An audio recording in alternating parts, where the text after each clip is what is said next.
느낄 때 하늘을 봐요. 같은 태양 아래 있어요.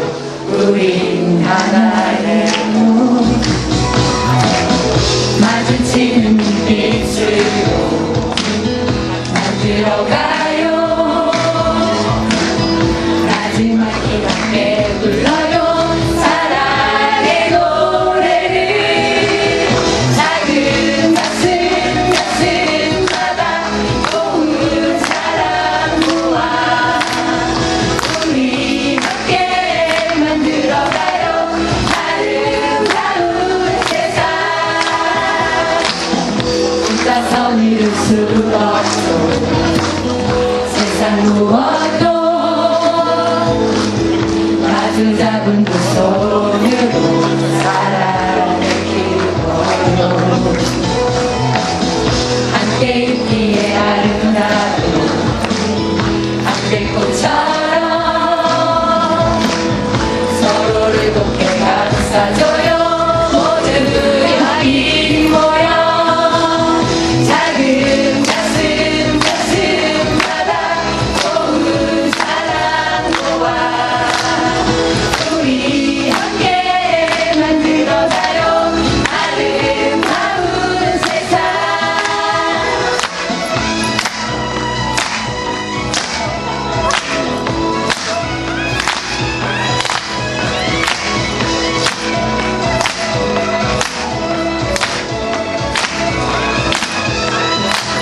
작은 가슴마다 고운 사랑 모아 우리 함께 만들어가요. 아름다운 세상. 작은 가슴마다 고운 사랑 모아 우리 함께 만들어가요. 아름다운 세상.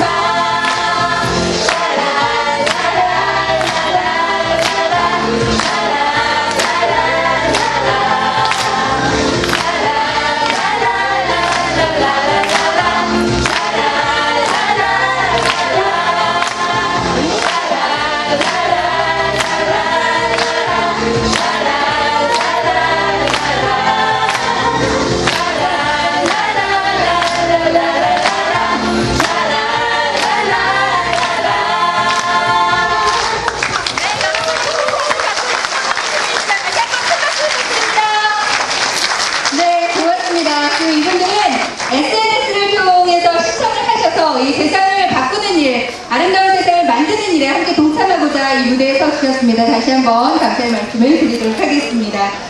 그야말로 아름다운 세상이라는 노래를 불러주셨는데요. 아름다운 세상 만들기. 여러분들은 지금까지 그렇게 걸어온 대로 똑같은 그 길을 걷고 계십니까? 아니면 걷고 싶으십니까? 아니면 새로운 길을 또 한 번 개척해 보고 싶으십니까?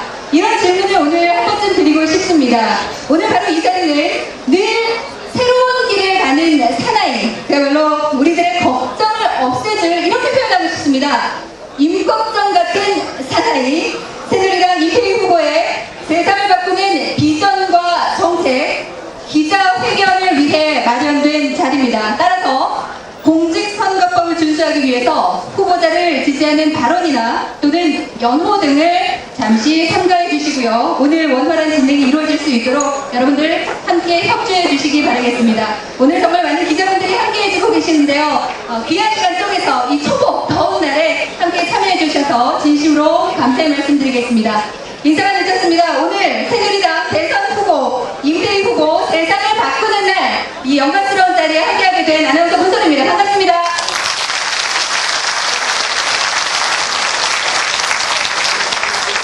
네, 그리고 많이 기다리고 계실 겁니다. 이어서 여러분께 소개해 드리도록 하겠습니다. 오늘 요즘 걱정 많다 하시는데요. 그야말로 걱정 없는 나라를 만들기 위해서 구태의원과 당당히 맞서서 무소의 뿔처럼 당당하게 걸어가고 있는 새누리당 대선 후보 임태희 후보를 무대 위로 모시겠습니다. 여러분 큰 박수로 부탁드리기 바랍니다.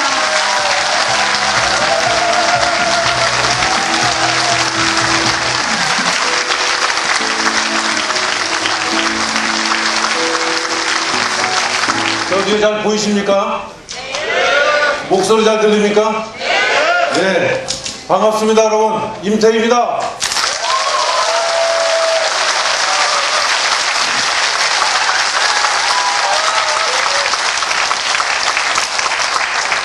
오늘 원래 기자회견장이기 때문에 이 자리에는 방송 기자분들 중심으로 와 계십니다. 그래서 여러분들께서는 이 기자회견에 청중이세요. 그래서 이 선거법상 임태희 연호하면 안 되는 걸로 되어 있습니다. 좀 이해해 주세요. 예, 이해해 주시기 바랍니다. 그러면 자, 아까 문소리 아나운서께서 소개하셨듯이 이 세상을 바꾸는 운영, 걱정 없는 나라에 대한 임태희의 4가지 정책을 핵심 정책 중심으로 오늘 소개해 드리겠습니다.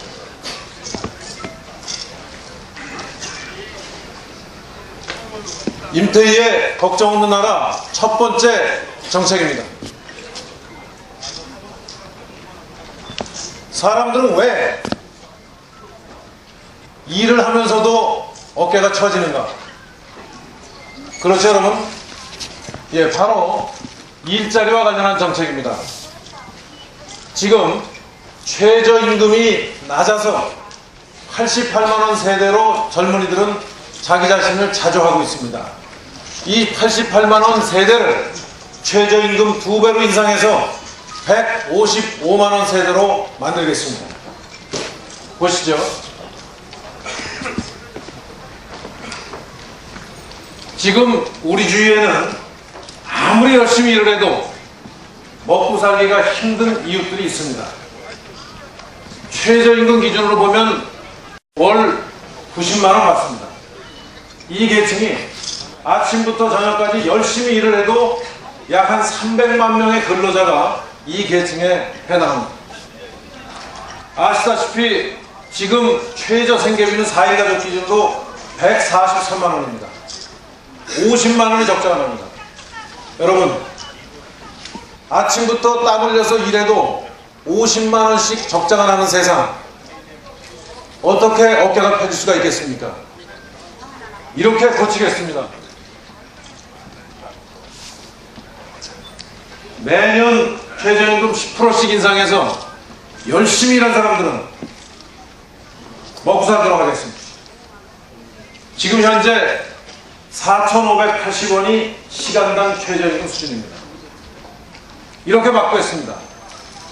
매년 10%씩 인상하면 2017년 다음 대통령 임기 중에 8,000원 수준이 돼서 월 환산하면 150만원 수준이 됩니다. 아침부터 열심히 일하면 150만원의 수준으로 저희가 먹고 살 수 있도록 적어도 국가가 책임지겠다 하는 의지를 반영한 것입니다. 이것이 임태희의 첫 번째 일자리 걱정 없는 나라 정책입니다.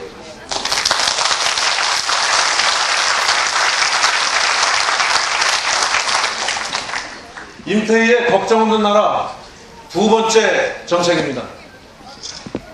교육 걱정 없는 나라입니다. 여러분, 사람들은 왜 자녀들의 교육만 생각하면 허리가 튑니까? 사교육 때문이죠. 학교와 입시학원을 모두 다녀야 합니다. 2군데 다 다녀야 합니다. 바로 이 이중부담을 없애도록 하겠습니다. 사교육 문제는 가정의 부담만 문제가 되는 것이 아니고 불평등도 문제입니다. 여러분들 보시다시피 소득이 적은 가정에서도 걱정, 소득이 많아도 걱정이에요. 부담 문제뿐만이 아니고 소득 격차에 따라서 약 6.5배의 사교육비 격차가 나고 있습니다. 바로 우리 부모님들과 아이들은 이 교육 격차 현실에서 늘 절망하고 있습니다. 공부하는 학생이 절망하는 이 세상 바꿔야 합니다. 이렇게 바꾸었습니다.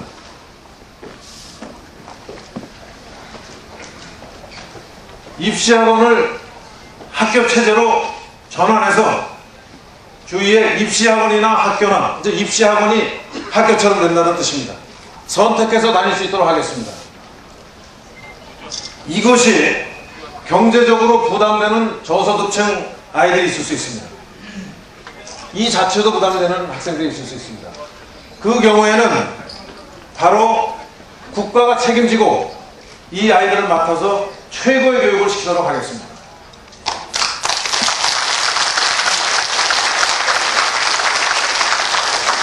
그렇게 되면 지금 현재 공립, 사립, 입시학원 간에 보시다시피 이런 격차가 있습니다. 공립학교, 사립학교, 입시학원을 선택하게 하고 이제 입시 아카데미식으로 바뀌는 거죠. 나라가 공립학교에 대해서 지원해서 최고의 교육을 시키도록 하면 이렇게 교육 수준이 다 향상돼서 우리 아이들이 어느 학교 다니든 공평한 교육을 받을 수 있다는 이런 정책입니다. 이것이 바로 임태희의 교육 걱정 없는 나라 두 번째 정책입니다.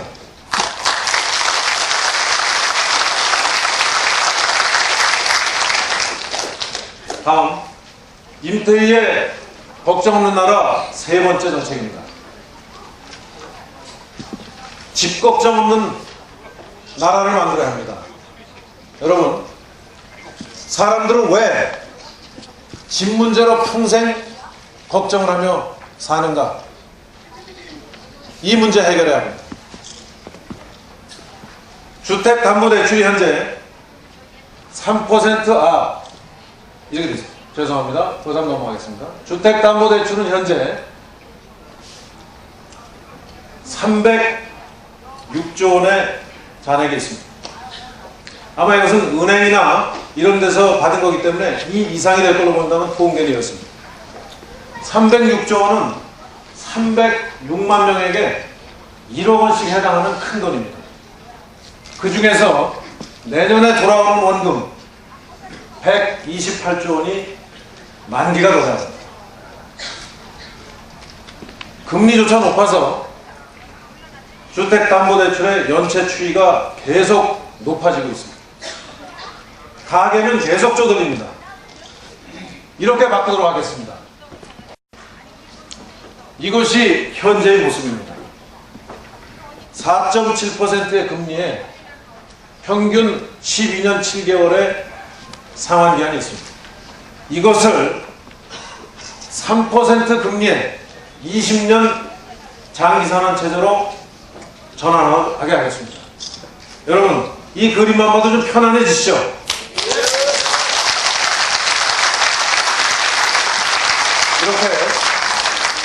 이렇게 집 문제로 인해서 걱정하는 계층들에 대한 정책을 준비했습니다. 이것이 임태희의 집 걱정 없는 나라 정책의 핵심적인 내용입니다. 걱정 없는 나라 세 번째 정책입니다. 다음, 오늘 임태희의 걱정 없는 나라 네 가지 정책 중에 네 번째에 대해서 소개해드리겠습니다. 이것은 통일에 관한 정책이고 남북관계에 관한 정책입니다. 여러분, 사람들은 왜 안심하며 살기를 원하는가? 지금 남북관계가 불안하니까 안심이 안 되시죠? 안심되세요? 불안하죠. 불안합니다. 그래서 남북관계 풀어나갈 수 있습니다. 그래서 앞으로 늘 긴장감이 감도는 한반도의 허리, 휴전선의 38km를, 38선 38km를 허물어서 바로 이 지역의 평화와 경제의 땅을 조성토록 하겠습니다.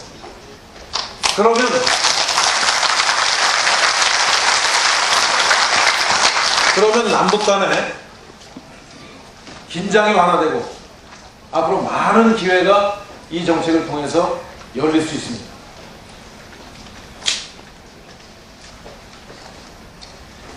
지금 현재 남북관계 현실을 보면 정책이 문제가 아니고 사람이 문제예요. 남북관계는 사람부터 시작해서 풀어나가야 됩니다. 제일 중요한 것이 신뢰 회복이 가장 급한 과제입니다. 남북 간의 신뢰 회복을 위해서 식량, 의약품, 에너지 이 세 가지를 북한과 협력해서 공급하면 신뢰가 회복될 수 있습니다. 저는 그동안에 많은 남북 간의 경험을 통해서 이 세 가지가 주제가 돼서 남북 간의 대화가 되면 남북 간의 긴장화 해나갈 수 있다고 확신합니다.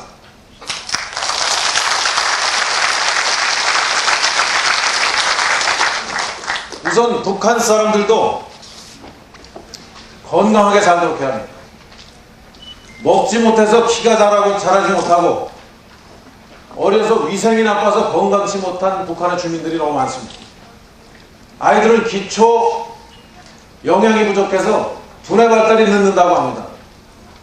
앞으로 역사적으로 남북이 하나가 돼서 우리가 한반도 시대를 열어갈 때 지금 이 시점에 북한에서 영양 공급으로 아이들이 그토록 고생을 할 때 남쪽에서는 무엇을 했는가 생각해야 한다고 생각합니다. 이 문제 해결. 그래서 북한 주요 지역에 20여 개의 의료센터를 개설하겠습니다. 두 단계로 북한의 전기가 부족해서 산업시설에 들어갈 수 없고 가정에 여러 가지 아이들의 생활 여건, 주민들의 생활 여건이 나쁩니다. 북한에 전기를 공급하기 위해서 발전소를 접경 지역에 세워서 전기를 공급하겠습니다. 그래서 산업 활동이 진행되도록 하겠습니다. 세 번째로는 남북 38선 38km 아까 말씀드렸는데 그 지역에 남북 경제 평화 공간을 구축하도록 하겠습니다. 구체적으로 그림을 보시면서 말씀드리겠습니다. 여러분 보시다시피 개성과 파주 지역이 현재 남북의 접경 지역입니다. 개성공단에 현재 4만 7천 명의 북한 근로자가 일을 하고 있습니다. 이 사람들은 한국 기업에서 일하는 것을 너무너무 좋아합니다. 신청자가 쇄도합니다. 그래서 앞으로 이 파주 개성을 잇는 공단 지역을 더 확대해서 개성과 인천을 포함하는 바로 남북 경제 평화 공간을 만들도록 하겠습니다. 이 지역은 앞으로 입법과 사법권이 독립된 홍콩식 자치구로 운영이 될 것입니다. 그래서 이 홍콩식 자치구에서 중국으로 그리고 육로를 이용해서 유럽으로 남북이 함께 만든 제품들이 수출될 것입니다. 구체적으로는 개성과 파주를 잇는 산업단지를 우선 조성을 하고 인천 지역을 그곳 산업단지와 연결해서 인천을 중심으로 해서 글로벌 비즈니스가 가능하고 세계 유수 기업들이 들어와서 영업할 수 있도록 하는 단지를 만들어 가겠습니다. 그래서 결국은 이 지역은 앞으로 중국의 상해, 홍콩과 함께 글로벌 시장을 놓고 경쟁하는 핵심 거점으로 육성토록 하겠습니다. 이렇게 할 경우에 남북 간의 인구 8,000명의 이제 시장이 확대됩니다. 인구 8,000명이면 좁은 시장이 아닙니다. 우선 내수 시장을 인구 8,000명으로 8천만 명을 확대하고 그걸 토대로 해서 새로운 경제성장의 동력으로 발전시켜 나간다는 겁니다. 저는 지금 세계 경제가 매우 어렵습니다. 우리나라만 비교적 다른 나라에 비해서 경제가 형편이 나은 편입니다. 세계가 부러워하고 있습니다. 그러나 과거에 비교해보면 앞으로 어려워질 것입니다. 지금 유럽발 금융위기와 중국이 이제 경제가 어려워지기 때문에 대한민국 경제 대단히 어려워질 것입니다. 저는 지금까지는 북한이 한국의 위험 요인이 있습니다. 남쪽의 위험 요인이 있습니다. 남북의 신뢰 회복을 통해서 아까 말씀드린 식량, 에너지, 또 의약품 등의 협력을 통해서 남북 간의 이 위험 요인을 기회 요인으로 바꿔나가도록 합니다. 남북을 기회로 바꿔나가겠습니다. 현재 국내에서 어려움에 처해 있는 여러 가지 우리 서민 경제, 건설을 비롯해서 이런 부분들에 대한 새로운 기회가 바로 이 정책을 통해서 생겨날 것으로 확신합니다. 그렇게 만들도록 하겠습니다.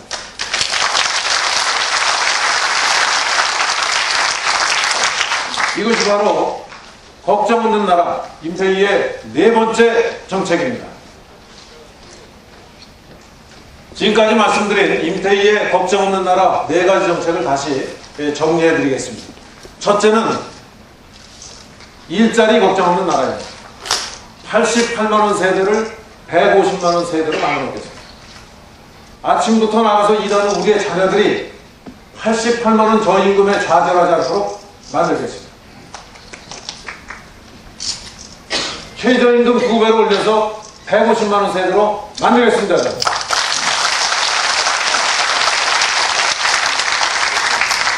두 번째, 교육 걱정 없는 나라입니다. 학원과 학교를 동시에 보내서 이중부담하는 일 없도록 하겠습니다. 사교육을 학자하고 되도록 하겠습니다. 아마 학원에 계신 분들이 깜짝 놀라실 겁니다. 직장 없어지는 거 아닌가? 그렇지 않습니다. 학교로 가고 학교로 가지 못하는 분들은 우리가 학생들한테 인성교육 필요하고 진로지도가 필요하고 장래 직업을 갖기 위한 지도들이 필요합니다. 그런 데 가서 일할 수 있습니다. 이 부분은 또 설명드릴 기회가 앞으로 있겠습니다만 이제 사회생활을 1차로 마치시고 은퇴하시는 경륜 많고 경험 많고 인맥이 넓으신 여러 어르신들, 소위 베이비붐 세대의 새로운 일자리로도 확보할 수 있습니다. 세 번째는 집 걱정 없는 나라입니다. 집에 대한 문제는 여러 가지가 있습니다. 임대해서 쓰시는 분, 하우스푸어의 문제를 주로 여기에서 정책의 목표로 삼았습니다. 금리를 3%로 낮추고 20년 장기주택으로 해서 이제 매년 돌아오는 주택자금의 만기에 걱정 없도록 그렇게 하겠습니다.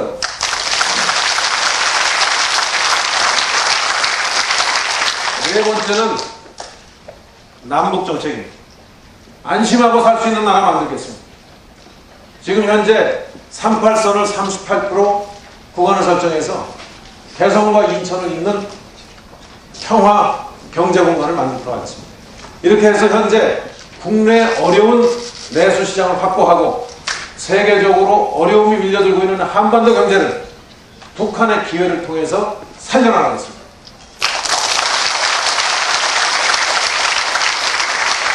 이것이 임태희의 걱정 없는 나라 네 가지 정책입니다.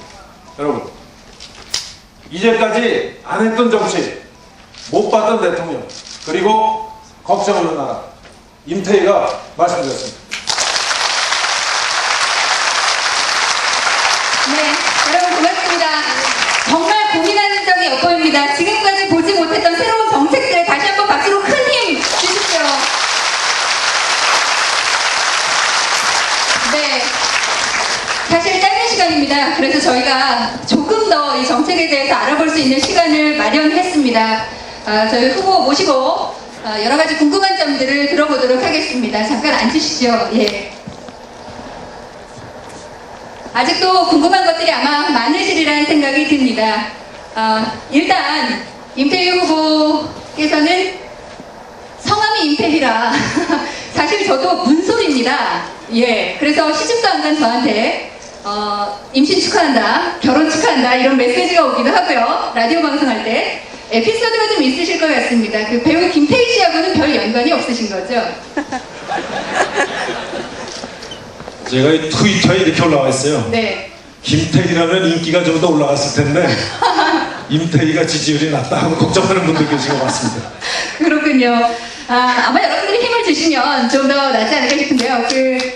동영상을 통해서 그래도 좀 덕을 보셨다고 들었습니다. 예, 그렇게 생각합니다. 네.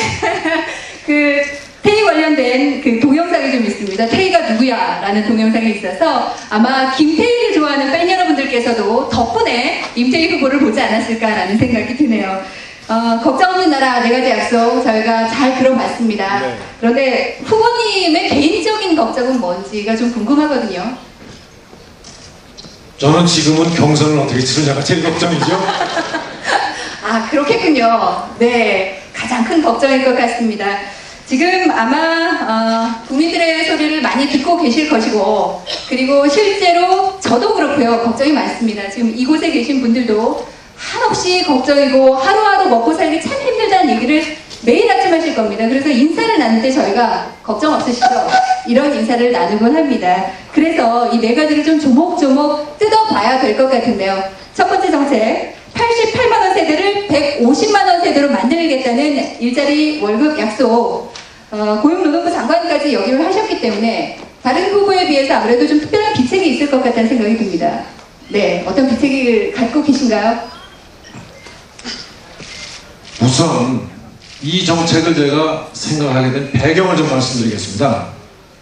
네. 괜찮습니까? 아, 괜찮습니다. 제가 대통령실장을 물러나서 이 전국을 많이 다녔습니다. 이 영업택시도 타고 또 지하철도 타고 또 걸어서 다니기도 하고 또 버스도 타고 이렇게 다녔습니다. 옆에 누가 앉으시면 뭐 하시나요? 젊은이가 앉으면 어디 다니시나요? 이렇게 질문해봤습니다. 되게 그렇게 질문받는 게 그렇게 힘들고 개면적으신가 봐요.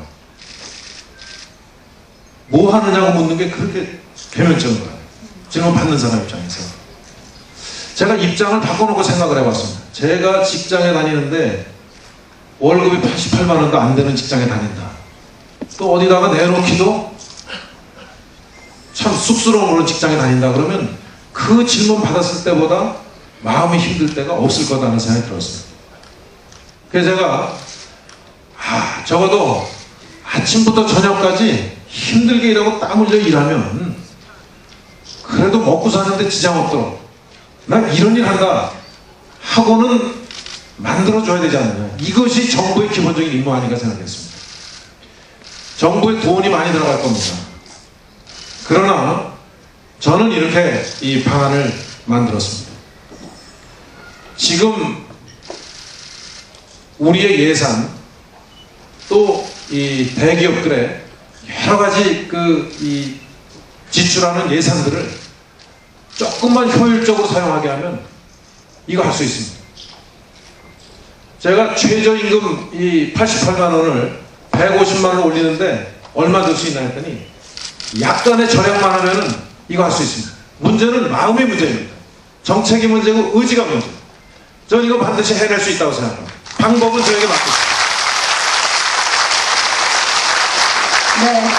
일자리 찾지 못했던 또는 찾았던 청년들의 희망이 점점 없어지고 있다고 하는데 그 희망을 좀 찾아주셨으면 좋겠습니다. 그리고 사교육 걱정 없는 나라 만들겠다고 했습니다. 참 오랜 시간 동안 풀지 못한 숙제가 되겠는데요. 개인적으로 자녀 교육 어떻게 하셨습니까?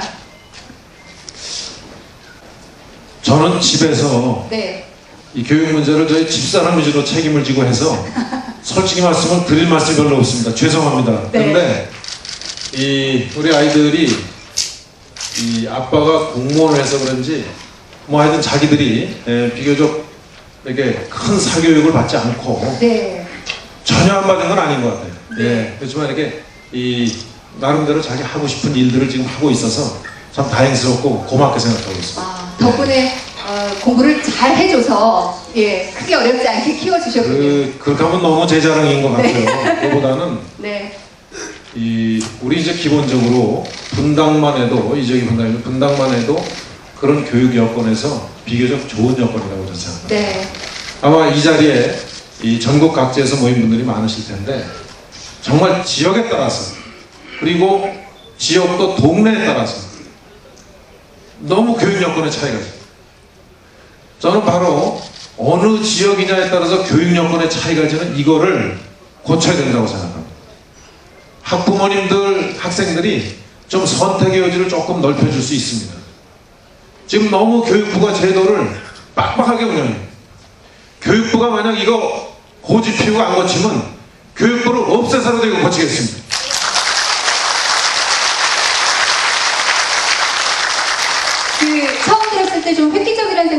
있습니다. 현재는 학교도 갔다가 다시 학원 가야 합니다. 아이들 얼굴 볼 시간이 부모님들 때문이 아니라 아이들 때문에 없거든요.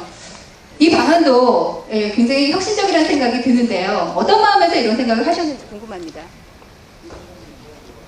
우리가 학교에서 정상적으로 교육을 받으면 입시 사교육을 받을 필요가 없어야 정상입니다. 근데 우리 이게 거꾸로 됐어요. 왜? 좀 더 교육을 받고 싶어 하거든요. 아까 교육 격차 나왔지 않습니까? 네. 이 교육 격차가 결국은 사교육의 원천이고 똑같이 만들어 놓다 보니까 좀 더 다른 교육을 받기 위해서 사교육이 필요하다는 거예요.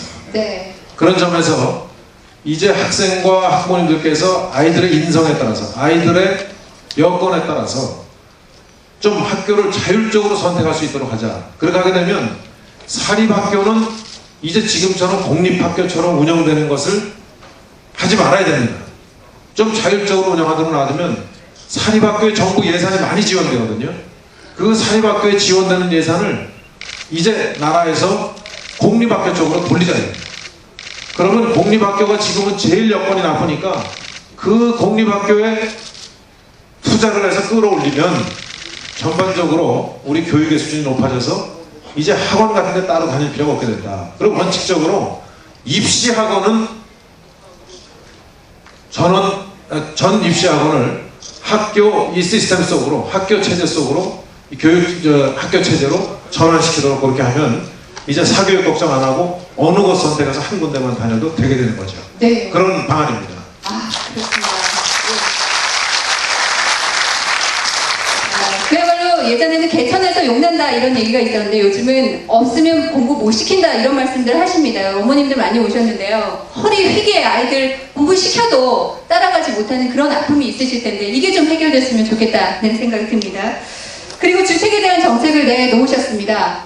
저도 밝히겠습니다. 38이지만 그리고 13년을 일했지만 사실 아직 집이 없습니다. 네, 비싸기도 하고요. 대출받기도 어렵고 참 어려운 부분들이 많습니다. 비단 저뿐만 아니겠고요. 정책들을 좀 내놓으셨는데요. 좀 구체적으로 말씀해 주시죠. 예, 지금 여러분들 집을 가지신 분들은 가지신 대로 걱정, 집이 없으신 분들은 없으신 분대로 걱정입니다. 우선 급한 문제가 집 없으신 분들이 편안하게 임대라도 편안하게 살 수 있도록 해야 됩니다. 그게 전 제일 급하다고 생각합니다. 우리나라 국민의 집 없는 사람들이 48%입니다. 52%만 자기 주택이 있습니다. 그 48% 국민들은 전세 자금을 자기 돈을 충분히 가지고 계신 분들도 계시지만 대개는 은행에서 대출받아 계십니다. 이분들이 매년 집 옮기지 않도록 저는 이제 임대형 주택을 대대적으로 공급해야 한다고 생각합니다. 근데 그것은 새로 지어서 공급하는 것이 아니고 지금 있는 주택을 임대주택으로 우리가 조금만 세제를 손질하면 전환시킬 수 있습니다. 그 방안이 하나가 있고 그분들 말고 집이 이제 있으면서도 주택대금 자금 많이 대출받으신 분, 또 집이 있으면서도 이제 하우스푸어라고 그러죠. 제대로 생활비를 충당하기 어려운 분들이 결국은 집을 이제 가지고 고생하시는 이거를 좀 부담을 덜어야 된다. 네. 해서 금리가 지금 높습니다. 금리 더 낮출 수 있습니다. 은행들하고 우리 정부가 논의하면 이거 낮출 수 있습니다. 또 대출 기간이 현재 굉장히 짧습니다. 우리 은행들은 계속 기간이 되면 대출 가지고 해주니 안 해주니 얼마를 갚으니 많이 이래가면서 채무자를 매우 힘들게 합니다. 그 부분을 고치도록 하겠습니다. 구체적으로 방안을 가지겠습니다. 그래서 아까 말씀드린 대로 3% 20년 장기주택을 하면 아마 앞으로 상당 기간 평안하게 이제 안정적으로 임대주택이라도 또 내 집이라도 살게 하고 그러면서 임대형 주택의 그 전환을 이제 시켜놓게 되면 저는 집 문제가 장기적으로 안정되고 편안해지자고 생각합니다. 아, 네, 고맙습니다. 정말 많은 고민을 하신 것 같은 그런 느낌이 드는데요. 사실 집은 한국 사람에게 다른 나라 사람보다 훨씬 중요한 문제이기도 합니다. 이 정책 이야기를 듣다 보니까 저도 집을 마련할 수 있겠다 이런 희망이 좀 생깁니다. 그리고 마지막으로 안보에 대한 정책을 내놓으셨습니다. 사실은 그 여러 후보들 가운데 외교와 안보 통으로 지금 통하고 계시는데요. 통일 정책에 대한 한 말씀 부탁드립니다. 여러분 아마 오늘 제가 남북 정책을 보시면서 38선을 허물냈다는 게 무슨 소리냐 걱정하셨을 거예요.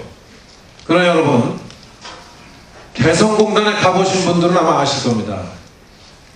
개성공단이 있기 때문에 그 개성공단 뒤쪽으로 북한의 군이 후퇴를 했습니다. 전선을 물렸습니다. 저는 그 중간에 개성공단이 양측의 완충 역할을 하고 있다고 봅니다. 실제로 그렇게 하고 있습니다. 이 완충지대 역할을 하기 때문에 남북관계가 아무리 어렵더라도 북한에서는 개성공단을 유지하려고 합니다. 개성공단에 근무하는 47,000명의 근로자들은 대단히 만족하고 거기에 들어오지 못해서 지금 줄을 서 있습니다. 바로 여러분, 북한도 변화해야 남북한의 이 차이점, 격차가 줄어들어요. 그래 우리가 안심할 수 있습니다. 옆에 사람이 굶어 죽는데 그 옆에 사는 사람이 평안하게 밥을 먹을 수가 없습니다. 저는 그래서 지금까지는 북한이 우리 남쪽에 큰 부담이고 위험한 요인이었지만 개성공단의 사례를 보면서 이 문제를 좀 더 확대 개편하게 되면 이 지역을 중심으로 해서 남북이 함께 평화를 유지하면서 경제활동을 공동으로 하게 되면 앞으로 남북 간의 긴장 완화뿐만이 아니고 바로 이런 남북 간의 공동 경제활동을 통해서 우리 남쪽만 가지고 있는 한계, 여러 가지 어려움도 극복해 나갈 수 있다. 이렇게 방안을 구상한 것입니다. 그리고 이걸 할 수 있습니다. 북쪽하고도 얘기할 수 있습니다. 네. 세계 유일의 분단국가, 우리에게 안겨진 큰 숙제인데 그 숙제에 대한 비전을 제시해 주셨습니다. 쭉 듣다 보니 뭐 늘 해왔던 고민이긴 합니다만 조금 다른 새로운 정책들을 제시해 주셨고 이 정책들이 실현될 날을 저희가 좀 기대를 해보겠습니다. 좀 든든한 마음이 듭니다. 고맙습니다. 지금 정책에 대해서 4가지 정책이라고 말씀해 주셨습니다. 여러분들 혹시 개그 콘서트의 4가지라고 알고 계십니까? 네, 그 4가지 생각이 제가 먼저 났는데요. 사람들은 왜? 하고 아까 소개를 해주셨습니다. 네, 잘 되신 것 같습니까? 보호자께서는? 제가 이 프로그램을 보면서 여성들은 왜? 이래 나오잖아요. 네, 어렵네요. 그렇죠. 연습을 하려고 했는데 좀 어떠셨습니까? 보시기에 비슷했어요? 감사합니다. 네. 사실은 그 코미디에서 여자들은 왜 인기 없는 남자를 싫어하는가? 여자들은 왜 촌스러운 남자를 싫어하는가? 그리고 여기 2개가 더 있습니다. 한번 시도해 보시겠습니까? 셋째 줄, 넷째 줄 여기 있습니다. 예. 여자들은 왜? 네. 여자들은 왜 키 작은 남자를 싫어하는가? 네, 한 줄 더 있습니다. 여자들은 왜 뚱뚱한 남자를 싫어하는가? 지금 다시 한번 잡을 것 같아요. 네, 그럴 것 같습니다. 목소리 톤이 굉장히 중후하고 좋으신데요. 예. 인기 없는 남자, 촌스러운 남자, 키 작은 남자, 뚱뚱한 남자. 어느 것에도 해당이 안 되시는 것 같습니다. 제가 네. 그렇다면 스스로 생각하시기에 임태희 후보의 매력은 어떤 것이 있으십니까? 저는 정말 매력이 없는 사람이에요. 4가지 한번 들어보죠. 첫 번째, 한번 고민해 보시기 바랍니다. 제 매력이요? 네. 저 눈 작은 거 좀 매력적이지 않으세요? 눈이 작다. 2번째. 다른 사람보다 좀 튼튼해 보이죠? 튼튼해 보이죠? 네. 네, 생각이 좋으시고요. 3번째. 저 힘도 셉니다. 네, 제일 좋은 매력입니다, 여성분들에게. 그리고 4번째. 몸도 부드럽습니다. 예, 4가지 매력. 여성들이 좋아할 만한 4가지 매력을 갖고 계신데요. 제가 생각하기에는 중후한 목소리도 역시 매력적이신 것 같고, 그리고 배구협회 회장을 지낼 정도로 스포츠의 또 달인이십니다. 이것도 역시 매력적인 것 같고, 또 한 가지 노래를 잘하신다 들었습니다. 그것도 우리 노래로. 노래를 잘 못하고요. 네. 판소리나 국악 쪽에 재능을 갖고 계신다고 들었습니다. 저희가 그 매력을 좀 볼 수 있을까요?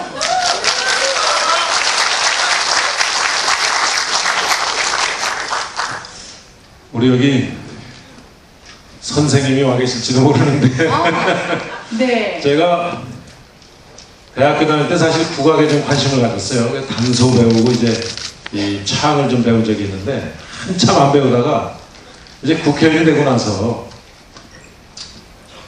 이 매일 그 노래방에서 부르는 트로트만 부를 수는 없잖아요. 그래서 제가 국악을 다시 옛날에 배웠던 거를 이 리메이크는 아니고 상기하면서 공부를 한 적이 있는데 네. 한번 해볼까요? 네.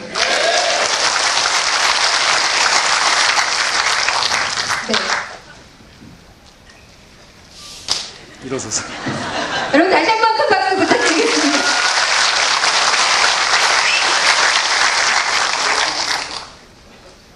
제가 가사를 좀 소개를 해드릴게요. 가사를 우리 경기민요의 노랫가락이라고 하는 그 소리가 있습니다. 그게 이제 이렇게 가사가 되어 있어요. 금수강산 자리를 펴고 백두산 베고 누웠으니 설명 필요 없죠. 금강산 제일봉에 1월 성심이 춤을 춘다. 이제 반짝거린다 이런 얘기죠. 하해가 술이라면 이제 호수와 바다와 강에 있는 물이 술이라면 이 세상이 물이 아닌 이런 세상은 안주로다. 좀 뭐 가사 들으면 정치하는 사람이 부르기에는 적절한 가사는 아니라면 큰 허연지기를 나타내는 거라 생각하시고 들어주시기 바랍니다. 괜찮아요? 네.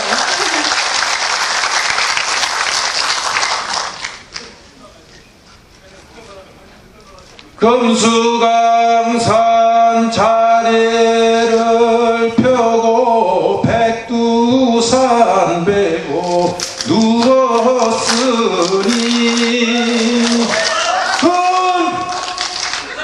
금강산 제일봉에 이월성신이 춤을 춘다.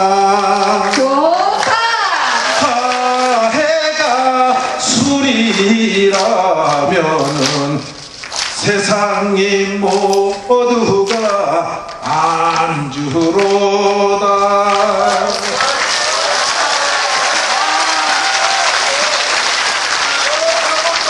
잠시 기교로 넘어간 거 이해해 주시기 바랍니다. 오늘 비도 추적추적 내리고요. 초복에 점심에 삼계탕 드셨겠다. 정말 좋은 시간이신 것 같습니다. 네, 너무 감사합니다. 참 부드러워 보이십니다. 제가 뵙기에도. 그래서 부드러운 카리스마, 정치계의 스티븐 잡스, 뭐 이런 말씀을 듣고 계시는데요. 대통령의 슬로건도 보고 저는 새롭다 이런 생각이 들었는데요. 못 봤던 대통령, 안 했던 정치, 그리고 새로운 시도를 많이 하는 것으로 또 알려지고 계십니다. 좀 남들이 안 가던 길 가려면 좀 힘들지 않을까 이런 생각이 드는데요. 저는 지금 다른 분들하고 좀 다르게 하는 것 같습니까? 새롭게 하는 것 같습니까? 여러분들이 새로운 분들이세요.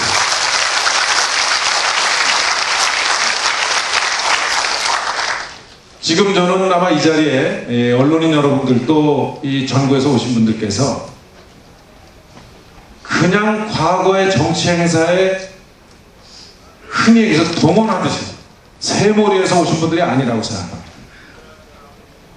제가 아까 한 분 한 분 뵐 때마다 아유 어떻게 이분이 여기 오셨나 이런 생각을 하면서 여러분을 반갑게 맞았습니다.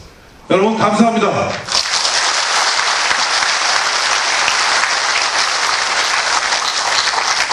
중요한 질문 한 가지만 더 드리겠습니다. 정치인으로서 삼성 국회의원과 장관 지내시면서 새로운 법안을 많이 내신 걸로 또 알려져 계시는데요. 이번 경선과 대선 기간에 문재의원 방지 법안 그리고 임태희 경선안 이렇게 두 가지 냈습니다. 그동안 법안 등을 좀 개진하셨는지요? 우선 문재의원 그 퇴출법이죠. 퇴출제도 만들자. 저는 적어도 국회의원은 대한민국의 헌법을 준수하다고 선언한 이상 자유대한민국을 부정하는 사람은 국회에 발을 들여놔서는 안 된다고 생각합니다.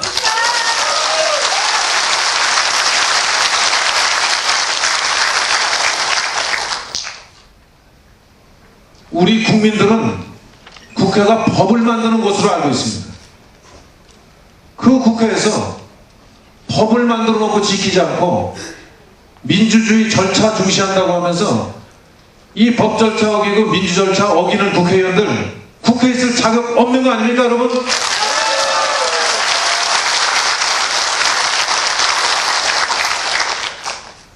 일반인들 조금만 흠집 있어도 장관하고 청문회 할 때 부적격자라고 낙인 찍습니다. 우리 국민 여러분들께서 보시기에 사회적으로 해서는 안 될 파렴치한 범죄들을 인륜에 어긋나는 범죄를 저지르는 사람들도 있습니다. 이런 국회의원들이 국회에 있을 자격이 있습니까, 여러분?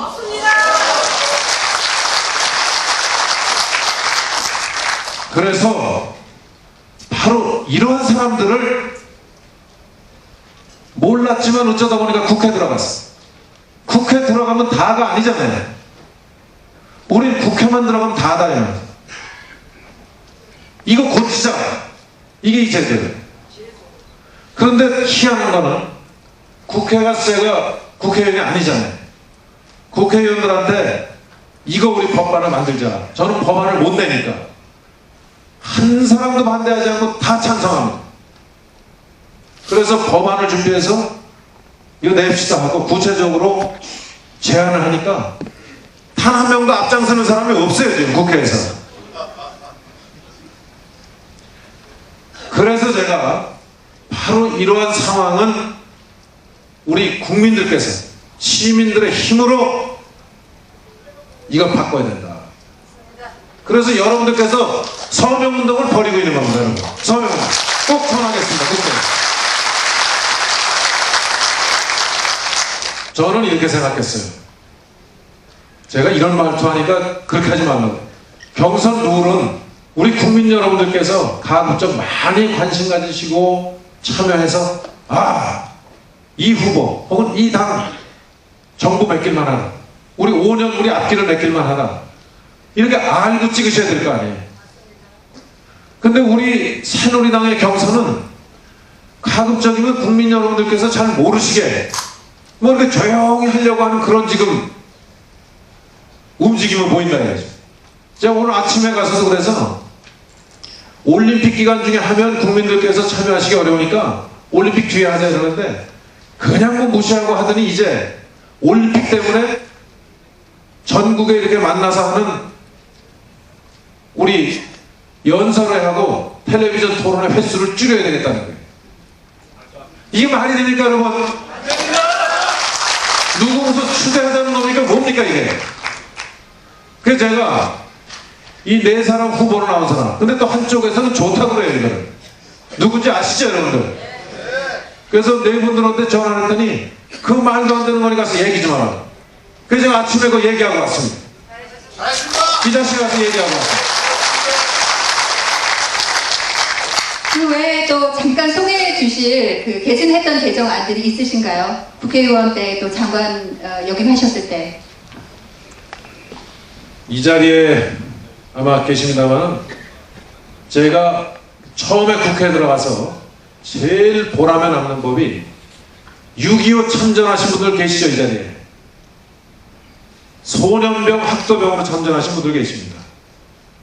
또 그 이후에 남북 간의 긴장이 굉장히 높아지니까 북한의 정보가 지금처럼 통신이 발달하니까 직접 넘어가서 정보를 얻어와야 됩니다.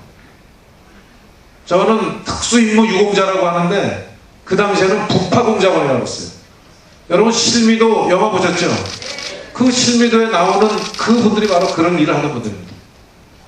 정말 직접 넘어가서 죽음을 무릅쓰고 위험을 무릅쓰고 가서 국가를 위해서 헌신봉사하신 분들이 많아요. 이분들의 경우에 국가가 국가는 이분들을 버렸지만 이분들은 국가를 버리지 않았습니다. 저는 그래서 이분들에 대해서 뭔가 국가가 뭔가 예우해주고 이분들의 공로를 인정해줘야 된다 하는 법을 만들었습니다. 이 자리에 그런 분도 계실 거예요. 또 우리 한나라당, 제가 한나라당 시절에 지금 새누리당은 호남에 대한 관심이 적습니다. 굉장히 적어요. 이 자리에 아마 호남에서 오신 분도 계실 텐데 호남에서 뭔가 예산 같은 걸 하고 싶고 사업을 하고 싶어도 잘 안 돼요. 대표적인 게 전라남도에 그 서남해안권에 뭔가 관광의 거기를 중심지로 만들어서 지역을 발전시키고 싶은데 지원이 안 되는 거예요. 그래서 제가 당 정책위원장 때 F1 대회라고 했습니다. 자동차 경주하는 그 경주 대회가 있습니다. 그것 만들어서 지금 이 전라남도에 지금은 아마 힘들 겁니다. 왜? 아니, 처음부터 장사 시작해가지고 흑자 보는 사람이 어디 있습니까? 몇 년 지나면 큰 돈 될 거예요. 저기. 그 법 제가 만들었어요. 우리 저 호남에서 오신 분들 아실 거예요. 그리고 전북의 새만금법도 초안을 제가 만들었습니다. 거기까지만 말씀드리겠습니다. 네. 지역감정 문제, 환경 문제까지 두루두루 신경을 써 오셨습니다. 그 점도 역시 국민의 한 사람으로서 진심으로 감사의 말씀을 드리겠습니다. 지금까지 이렇게 세상을 바꿀 후보, 새누리당 임태희 후보의 정책 발표 기자회견 함께 하셨습니다. 잠시 후 또 노래 함께 불러주시면서 저희와 함께 해주시기 바라겠습니다. 잠시 인사드리겠습니다. 여러분 큰 박수 부탁드립니다. 고맙습니다. 그리고 한 가지만 더 말씀드리겠습니다. 이 정책 정리하시는 데 있어서 어떤 마음으로 하셨는지 마지막으로 이곳에 계신 분들과 국민 여러분께 한 말씀 부탁드립니다. 예, 오늘 제가 걱정 없는 나라 4가지를 말씀드렸습니다. 이것은 굉장히 핵심적인 정책이고 이거 외에도 준비하고 있는 정책을 하나하나 이제 발표하겠습니다. 제가 이 정책을 만들면서 이런 생각을 했습니다. 우리가 소득이 지금 2만 불이고 대한민국 경제가 세계가 부러워할 만큼 지금 발전하고 있습니다. 전국을 다니면서 이러한 발전 속의 그늘이 너무 길게 들이오고 있구나 하는 것을 느꼈습니다. 어디서 만난 운전하시는 분은 저에게 말합니다. 새벽 5시에 나와서 오늘 12시 넘어 들어가야 된다. 한 달에 100만 원 벌기 바쁘다. 아이들 학교 보내는데 도저히 학비가 안 나와 빚이 들어간다. 이분은 나름대로 열심히 하는데도 그렇습니다. 어느 학부형을 만나니까 직장에서 월급이 올라가지만 사교육비로 다 들어가니 그러니까 사교육비 왜 시키세요? 사교육 왜 시키세요? 자식에 대한 사랑을 어떻게 줄일 수 있습니까? 부모는 아까 6배, 6.5배 차이가 있는데 부모는 하나라도 더 잘해주고 싶은 마음이 부모의 마음 아닙니까? 그걸 못 해줄 때 그 부모는 마음이 아프고 늘 죄책감 속에 살아갑니다. 또 집 걱정을 하는 분들 보면 집을 갖고 있는데 처분도 못하고 계속 빚은 들어가 쪼들려요. 나라에서 어떻게 좀 해줬으면 좋겠는데 나라에서 오기 전에 빚쟁이들이 오고 은행에서 오고 법원에서 오고 괴롭습니다. 바로 이 3가지 문제는 개인의 문제가 아니라 가정 모두가 겪고 있는 문제예요. 정말 가정에 이러한 일 중에 하나라도 해결이 안 되는 일이 있으면 3가지 걱정이 다 있는 가정은 정말 괴롭습니다. 한 가지만 있어도 힘들었대. 만나는 분들이 저에게 얘기합니다. 이렇게 힘든데 정치인들은 뭘 찾았다고 자기들 얘기들만 하면서 정치인들끼리 싸우는 일이나 하고 뭐 국민들한테 해주는 게 일이냐. 저는 그 말씀을 들으면서 제가 12년 동안 정책하면서 뭘 해왔나 이 생각을 들었습니다. 제가 실장을 하면서도 아까 정책 중에 어떻게 하면 일하는 아기 엄마들이 아이 걱정 없이 나가서 일할 수 있을까 그 정책 만들었습니다. 근데 현장에서 가보니까 일하는 엄마들한테 실제로 피부에 와닿지 않게도 정책이 실행이 됩니다. 곳곳이 고쳐야 되는, 곳곳이. 행정부는 행정부대로 고쳐야 되고, 은행은 은행대로 고쳐야 되고, 또 사회 제도는 제도대로 고쳐야 되는 문제가 있습니다. 너무나 마음이 아픕니다. 남북 문제 보면서 북한 어린이들, 북한에서 넘어온 어린이들하고 악수를 해보니까 힘이 없어요.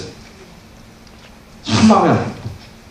우리 젊은이들하고 또래들끼리 좀 어울리게 해달라 해서 또래들하고 어울리게 해줘보니까 제가 옆에서 마음이 아파요. 키가 10cm 이상 작습니다. 10살 이내에 10살 안 돼서 온 아이들은 여기서 잘 먹어서 키가 커야 돼요. 아까 말씀드렸듯이 물어보니까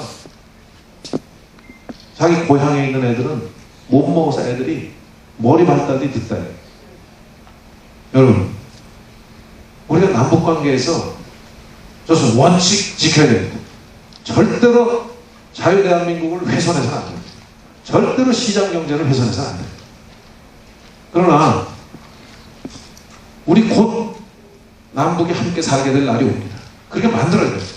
그럼 그때 우리가 끌어안고 살아야 될 북한 아이들이 평균 키가 10cm 이상 작고 힘이 딸리고 머리가 발달이 늦고 이때 1년에 음식 쓰레기만 우리 버리는 게 30조 원입니다. 당신들이 역사적으로 이 시기에 무엇 했냐고 질문 받을 때 뭐라고 답해요? 저 얘기 들으면서 제가 결심을 했습니다. 이런 문제들을 해결해야 된다, 정치가. 이런 문제들에 대해서 저는 정부에서, 정당에서, 그리고 청와대에서 직접 서류 만드는 실무자부터 책임자까지 다 했습니다. 실장을 했고, 정책위의장을 했고, 장관을 했습니다. 이 경험을 가지고 제가 이 일을 하면 지금 나와 있는 어떤 후보보다도 더 잘할 수 있다. 이런 생각을 했습니다. 지지율 낮습니다. 저 압니다. 알고 나왔습니다. 그러나 저는 전혀 이것 때문에 의기소침하지 않습니다. 왜? 여러분이 계시지 않습니까? 여러분이 계시기 때문에 여러분들의 마음이 지금 아마 지지율 1%라고 얘기할 겁니다. 그러나 여러분, 바닷물 짜지요. 바닷물에 소금기가 2%. 그것 때문에 바닷물이 썩지 않습니다.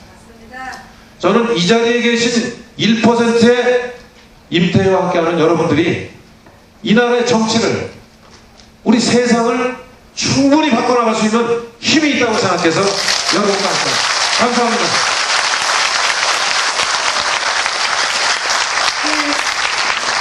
네, 들으면서 소심이나 한 사람으로서 마음이 울컥하는 이유는 진심이 담겨있기 때문일 것입니다. 많은 경험을 바탕으로 이 진심과 함께 내놓으신 정책들을 실현해 나간다면 분명히 세상은 바뀔 것 같습니다.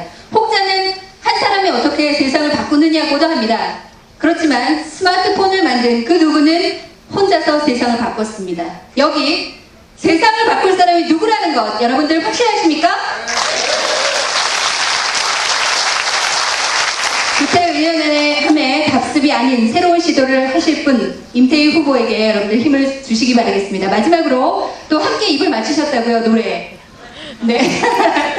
함께 여러분들 뒤쪽에 세상을 바꾸는 하모니 팀이 있습니다. 아름다운 세상 노래 합창하시면서 이 자리 마무리하겠습니다. 알고 계신 분들은 함께 크게 따라 불러주시기 바라겠습니다. 음악 주시기 바랍니다.